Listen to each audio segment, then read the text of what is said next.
Si vous avez cliqué sur cette vidéo, c'est que vous voulez en savoir plus sur le sim racing et à mon avis, vous avez tous des profils différents. Ceux qui ne connaissent pas du tout et même ceux qui connaissent très bien et qui vont se faire une joie de critiquer cette vidéo. D'ailleurs, allez-y, si vous n'aimez pas les vidéos ou si vous avez des choses à redire dans les vidéos, n'hésitez pas à dire dans les commentaires, toute critique est bonne à recevoir, je veux faire le meilleur pour vous. En tout cas, je sens qu'on va se régaler et on démarre tout de suite avec la première vidéo de Sim Drive.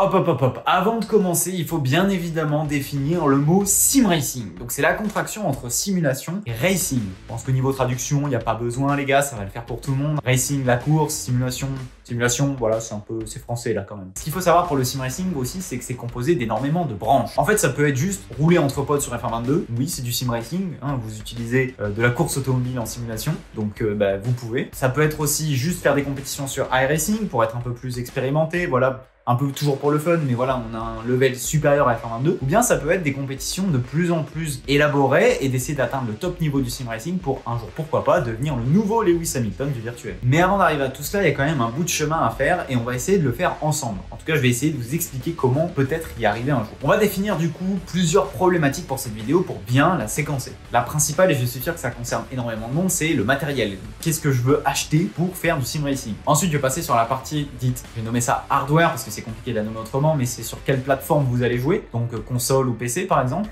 Et enfin la partie dite software, donc là typiquement c'est les jeux, donc sur quelle simulation aller, est-ce que c'est du F1.22, est-ce que c'est des jeux de rallye, est-ce que c'est du racing, enfin bref, vous voyez de quoi je veux parler. On commence tout de suite avec la partie matérielle et je tiens à mettre un petit disclaimer pour ne pas exclure une certaine partie de la communauté. Je parle évidemment de la partie des joueurs manettes. Parce que oui, même si vous avez moins de sensations, vous êtes tout autant légitime qu'un mec avec un Simucube comme moi de rouler sur un jeu de simulation automobile et donc le sim racing. Et puis en plus, démarrer à la manette, c'est toujours un très bon début pour démarrer quelque part. Il faut bien commencer par ça. On n'a pas tous les moyens d'acheter un volant dès les premières heures de roue. Donc c'est important d'acquérir les sensations, d'essayer de comprendre comment fonctionne la voiture, etc. même à la manette. Et peut-être après quelques mois, franchir le step pour enfin un volant. Parce qu'à la manette, au final, il y a quand même pas mal de jeux. Vous pouvez jouer à F1.22, vous pouvez jouer aux jeux qui sont un peu plus dits console. Donc sur PlayStation, vous avez Gran Turismo Sport. Sur Xbox, vous avez Forza Motorsport, mais aussi Forza Horizon, voilà, qui sont un peu différents en termes de physique de jeu, etc.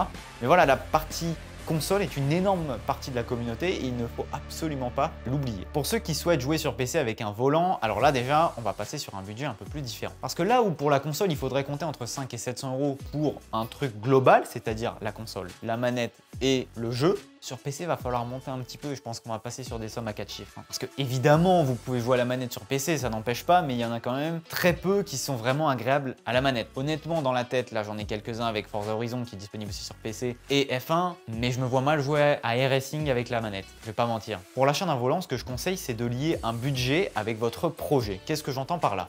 Parce que je trouve ça assez inutile, je vais pas vous mentir, d'acheter potentiellement un setup à plusieurs milliers d'euros pour n'y jouer que quelques fois par mois, quelques fois par an. Voilà, ça semble un peu démesuré en termes de projet budget. Voilà, c'est important de bien faire un mix des deux. Et la première chose à faire, c'est d'aller checker les marchés de l'occasion. Donc le Boncoin, Facebook, Marketplace, tous ces trucs-là, vous connaissez les groupes Facebook, etc. du sim racing. Vous allez forcément vous trouver votre bonheur à moindre coût et c'est hyper important pour démarrer. Voilà, il y a énormément de références qui sont disponibles à moins de 200 € en occasion. Généralement, vous allez retrouver des Trustmaster T248, G27, G29. Évidemment, ils sont increvables, vous le savez. Mais vous pouvez aussi retrouver des T300 RS à moins de 200 € et si vraiment vous n'en trouvez pas ou alors qu'ils ne sont pas en très bon état, vous pouvez vous diriger vers des volants un peu plus basiques, mais attention quand même à la sensation. Autre disclaimer sur le marché d'occasion, essayez toujours le matériel avant de le prendre parce que vous pouvez très bien avoir quelque chose de défectueux. Et quand on achète sur Facebook Marketplace ou Le Boncoin, les arnaques, on va pas se mentir, il y en a pas mal. Si vraiment vous n'êtes pas fan de l'occasion, vous pouvez acheter du neuf, mais honnêtement, je déconseille acheter des Logitech G27, G29 en neuf. Bon, on peut toujours, mais je trouve que c'est un peu gaspiller son argent parce qu'on va arriver sur des sommes un peu plus élevées et que potentiellement on pourrait trouver un peu mieux. Si vous avez un peu plus de budget, on va arrêter de parler des volants à technologie à courroie. Pour ceux qui ne savent pas ce que c'est les volants à technologie à courroie, n'hésitez pas à me le dire dans les commentaires et je pourrais peut-être en faire une vidéo dessus et vous comparer la technologie courroie et direct drive. En parlant des direct drive, justement, on aborde le sujet maintenant. Ici, on a carrément beaucoup plus de choix, je vais pas mentir. On a par exemple le Fanatec CSL DD, donc je conseille vraiment le produit, il est vraiment bien. Attention à prendre l'extension à 8 Nm et pas à 5 parce que le 5 est un peu quand même réduit. Attention, disclaimer aussi sur le pédalier, sur ce que vous allez prendre parce que le CSL, l'autre selle est quand même moyen, j'aurais plus tendance à conseiller vers le V3, voilà, le Club Sport V3. Après, si vous n'avez pas le budget pour le V3, honnêtement, le CSL Load Cell, il fera très bien l'affaire, juste la sensation, moi, j'aime moins. Mais après, c'est selon le ressenti de chacun aussi, et je peux pas répondre à votre place. Normalement, on s'en tire avec un budget d'un peu moins de 1000 € environ. On peut aussi penser à Moza qui a fait son arrivée il y a peu, qui a l'air d'être un très bon concurrent pour Fanatec. Eux, leurs bases sont, je crois, entre 5 et 9 Nm également, donc c'est l'équivalent du CSL DD. Et ça a l'air d'être du très bon matériel qui semble vraiment plaire au public. Je crois qu'il y a quelques youtubeurs qui ont fait des partenaires justement avec Moza. Je crois que Karmar, il me semble, est en partenariat avec Moza et il semble très content en tout cas de son volant et de la roue qui est offerte. Pour l'instant, Moza semble convaincre la communauté. Chose que je n'ai pas précisé avant et qui est hyper importante, quand vous avez des volants à technologie courroie, généralement vous avez des pédaliers qui sont assez mous. Ce qui veut dire que sur un bureau, vous pouvez très bien typiquement mettre votre volant et les pédales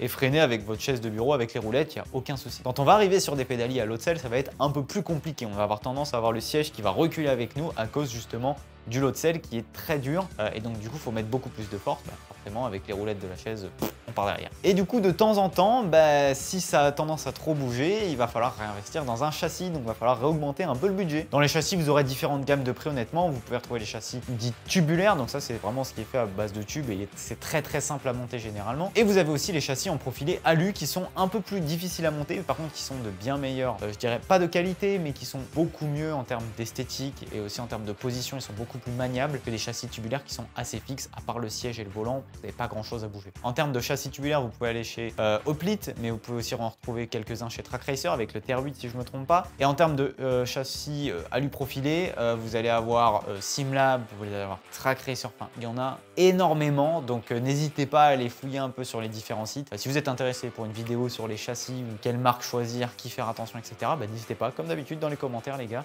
et on essaiera de faire ça. Pour revenir au volant, pour les plus chanceux d'entre vous, vous allez pouvoir taper dans la gamme un peu plus haute du Direct Drive, pas le CSL DD, on va arriver sur des Nm un peu plus forts, et donc là on va quand même avoir des budgets un peu plus élevés. Je pense notamment à Fanatec, toujours, donc ça c'est vraiment l'entrée de gamme du DD un peu plus haut, avec le DD1 ou le DD2 qui sont je crois à 1300 avec le volant et quelque chose comme ça, mais sans les pédaliers, donc ça c'est important aussi à prendre en compte. Ou sinon vous pouvez aller taper par exemple chez Simucube. Je sais que Simucube fait aussi des gros volants et là vous allez avoir des roues un peu plus haut de gamme disons, et là vous allez avoir une multitude de choix de volants parce qu'en fait chez Fanatec vous pouvez y jouer qu'avec l'écosystème Fanatec. Voilà, c'est très compliqué, je crois même que c'est impossible de rouler avec une autre roue que Fanatec, peut-être que je me trompe, n'hésitez pas à me corriger. Mais par exemple moi chez Simucube j'ai pu adapter une roue Fanatec au Simucube, voilà vous voyez c'est un petit QR derrière, un petit quick release qui est adapté à mon Simucube et du coup je peux rouler avec une roue Fanatec sur mon Simucube, mais il y a énormément de marques sur les direct drive comme ça en fait. Si vous voulez vous avez juste le moteur, l'axe de rotation et après vous venez enclencher un volant juste avec un quick release derrière qui s'enclenche et puis vous pouvez jouer avec n'importe quelle roue. Je pense notamment à Gomez Sim Industries qui font des roues mais incroyable, s'ils passent par là, mais c'est des cracks absolus, les roues sont exceptionnelles. Par contre les gars, si on a un Simucube, je vous vois, pas de Simucube sur le bureau, impossible, je peux pas vous voir avec ça, c'est mort de chez mort. Et puis même si vous voulez tenter l'aventure, j'espère que vous êtes fort en bricolage parce que bon courage pour mettre votre Simucube sur votre bureau. On a été plutôt bref sur la partie matériel et hardware parce que oui, j'ai inclus la partie un peu hardware, c'est-à-dire que c'est vraiment votre choix de budget. Parce qu'un PC, ça coûte aussi un certain prix. Je l'ai pas précisé, mais pour avoir un bon PC en ce moment, je pense qu'il faut compter à peu près, on va dire 1000 € pour un PC assez correct. Donc voilà, ça peut vite restreindre les gens de pouvoir s'acheter des PC, des volants, des châssis, etc. Le budget grimpe très vite. Je vous conseille encore une fois de faire étape par étape, sauf si vous avez les moyens, faites-vous plaisir. Mais surtout, et encore, j'insiste sur cette phrase, liez votre budget à votre projet, savoir ce que vous voulez faire. Maintenant, on attaque la partie software. Comme dit précédemment, sur la console, vous allez avoir un certain nombre de jeux, mais ça va être quand même assez restreint. Voilà, vous allez retrouver F1 22, Assetto Corsa Competizione, Gran Turismo, Forza, voilà, ce sont des jeux auxquels vous pouvez jouer sur la console et à la manette. Tandis que sur PC, vous allez avoir des simulations un peu plus développées. Ce que j'entends par là, c'est que sur PC, vous allez avoir accès à iRacing notamment, à R-Factor 2, à Assetto Corsa normal. Évidemment, Assetto Corsa Competizione et F1 22 sont là également. Mais sur Assetto Corsa, on a un nombre de modes affolant. Sur R-Factor 2, on peut également modder le jeu plus. Il y a un certain nombre de contenus officiels qui sont assez intéressants. iRacing, évidemment, je vais le présenter peut-être après, mais c'est exceptionnel en termes de contenu et de physique. Il y a quand même un petit avantage à être sur PC, mais encore une fois, le principal problème du PC, c'est l'argent. Voilà, le budget va forcément gonfler. Autre conseil sur la partie software / jeu, il est important de définir sa catégorie. Parce qu'en fait, je vous vends du iRacing de rFactor 2. Peut-être qu'en fait, vous avez envie de jouer à WRC. Peut-être que vous êtes fan de rallye. Et bien là, du coup, il faudra se diriger vers du Dirt Rally ou du WRC. Les monoplaces seraient un peu plus, par exemple, iRacing ou rFactor. Si vous attendez à ce que je vous dise, choisissez ce jeu, je vais en décevoir plus d'un, mais ça ne sera pas le cas. Enfin, quoique, j'ai envie de vous dire, le jeu auquel vous devez absolument jouer, c'est celui dont vous avez envie. Bah ouais, ça paraît bête, mais en fait, c'est juste la base. Si vous vous amusez pas, il n'y a aucun intérêt à jouer à ce jeu. Hormis si vous êtes un robot, ce qui arrive pour certains sim racers, qui vont devenir pilotes professionnels dans l'e-sport. La plupart des gens, pour être bon, pour avoir un bon niveau, il faut avoir du temps de jeu et s'amuser du coup. Ce qui est important aussi de différencier, attention, c'est les jeux qu'on a vraiment acheté et les jeux dits à abonnement. Si je prends iRacing, c'est pas un jeu qu'on achète. iRacing, il faut payer un abonnement tous les ans, il faut acheter les voitures, il faut acheter les circuits. Donc ça, une fois que vous les avez, les circuits et les voitures, c'est à vous, ça ils ne s'en vont pas. Par contre, iRacing, le jeu n'est pas votre propriété. Voilà, vous allez l'avoir pendant une période, c'est la période pendant laquelle vous payez. C'est un système, un écosystème un peu différent de par exemple rFactor 2, Assetto Corsa, voilà, c'est des jeux qu'on achète et qu'une fois qu'on a acheté, ils sont à nous. Les physiques sont également différentes d'un jeu à l'autre. Voilà, vous allez avoir une GT qui va être sur 3 jeux, disons un iRacing, rFactor 2, Assetto Corsa. La physique va être complètement différente en fonction du développeur. Et ça va dépendre aussi de comment a été développée la voiture, etc. Elle peut avoir une vitesse de pointe différente, un châssis complètement différent, c'est-à-dire beaucoup plus lourd ou beaucoup plus léger. Voilà, ça va vraiment différencier entre les jeux. Par exemple, de mon côté, je suis fan des voitures dites prototypes. Vous savez, c'est les voitures qu'on peut retrouver aux 24 heures du Mans, donc par exemple les LMDH ou les LMP2. Et pour avoir roulé sur iRacing et rFactor 2, je peux vous dire qu'elles sont à des années-lumière. Donc il y a une petite préférence pour un jeu ou pour un autre. Pour conclure cette partie, j'insiste, définissez bien votre catégorie, sur quoi vous voulez rouler. Peut-être qu'en fait ça va prendre du temps, parce que ça je sais que moi c'est un de mes défauts, donc peut-être que c'est un des vôtres, mais ne passez pas genre 10 minutes à tester une voiture et à dire je n'aime pas ou en fait le sim racing c'est nul. Peut-être qu'en fait vous n'allez pas aimer la GT3 par exemple sur iRacing, mais que vous allez adorer Assetto Corsa compétitionner, le modèle de comment ça fonctionne Assetto Corsa compétitionner,